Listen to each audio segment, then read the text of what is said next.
Dans ce dernier exercice sur la fonction carré, on nous donne une fonction f définie par f de x égale 2 facteurs de x moins 3 au carré moins 18 et on demande d'abord sa forme développée puis sa forme factorisée.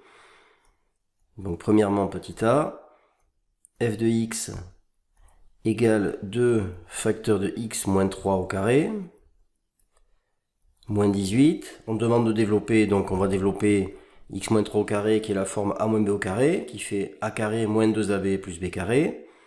Donc ça fait 2 facteur de x au carré moins 2 fois x fois 3 plus 3 au carré moins 18, ce qui est égal à 2 facteur de x au carré moins 6x plus 9 moins 18, et ce qui fait finalement 2x au carré moins 12x plus 18 moins 18.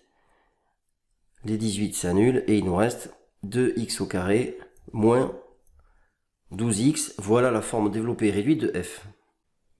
Petit b, on nous demande cette fois-ci la forme factorisée de f. Donc soit on peut partir de la forme initiale qui est ici, soit on peut utiliser la forme qu'on a trouvée qui est ici. Évidemment, le plus simple c'est de prendre la deuxième, puisque la première est plus compliquée. Donc on va partir de la deuxième. Donc on va dire que f de x, c'est donc 2x au carré moins 12x.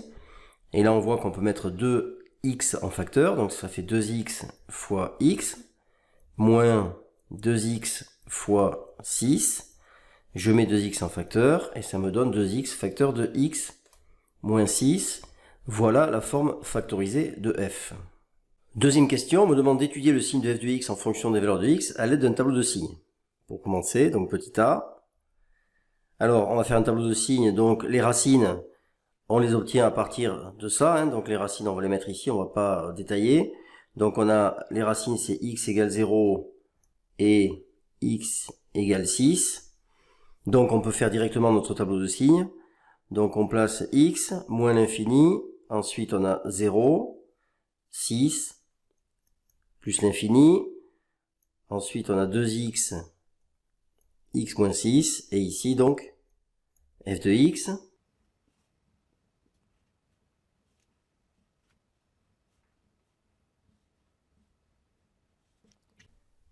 Comme d'habitude, on commence par placer les zéros, donc 2x égale 0 quand x égale 0, x moins 6 égale 0 quand x égale 6.